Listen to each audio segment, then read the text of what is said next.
वल्लभ भाई पटेल, मौलाना अबुल कलाम आज़ाद और महात्मा गांधी जी और बहुत सारे नेता आए थे। 6 बजे सत्र शुरू होता होता होता रात को 10 बजे तक चला है और लास्ट में गांधी जी ने भाषण दिया और उसमें उन्होंने 2 ऐतिहासिक नारे दिए।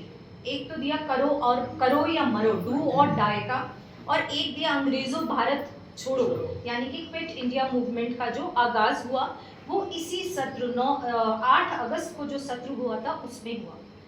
इस सत्र के माध्यम से इतना जन आक्रोश फैला कि अगले दिन 9 अगस्त को पूरे देश में क्रांति फैल गई और जगह जगह ग्रामीण क्षेत्र में और शहरों में बहुत ही इसने उग्र रूप ले लिया। उस उग्र रूप का ही आगे चलकर हमें ये फायदा हुआ कि हमने मजबूर कर दिया अंग्रेजी सरकार को, ब्रिटिश सरकार को भारत छोड़ने पर। तो जो क्विट इंडिया मूवमेंट की जो नींव है वो यहीं पे रखी गई और हमारे जो स्वतंत्रता आंदोलन को गति मिली और दिशा मिली ये क्रांति दिवस पर ही, यानी कि 8 अगस्त को जो सत्र हुआ था उसको हम 9 अगस्त को मनाते हैं। बिकॉज एक्चुअल जो आंदोलन का रूप है वो, क्योंकि अधिवेशन रात के 10-11 बजे तक चला है, तो अगले दिन उसका असर दिखाई दिया।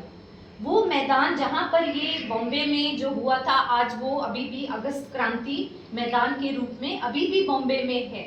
तो किसी भी कांग्रेसी का अगर वहाँ जाना हो आप जरूर देखकर आइएगा। बाकी इसका मेन रीजन था, इसके पीछे मुख्य कारण क्या थे, एक तो था ये क्रिप्स मिशन जो था उसका विफल हो जाना।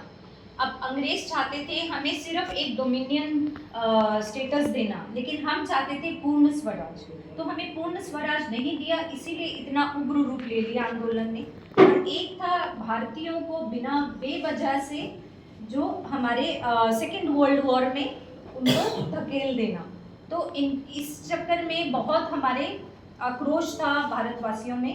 बेसिकली मेन रीज़न था कि हम लोग संपूर्ण स्वराज चाहते थे और यहीं से हमारे क्रांतिकारी, हमारे सभी आंदोलन का आगाज हुआ और इसका वही है, इसीलिए हम 9 अगस्त को क्रांतिकारी दिवस के रूप में मनाते हैं।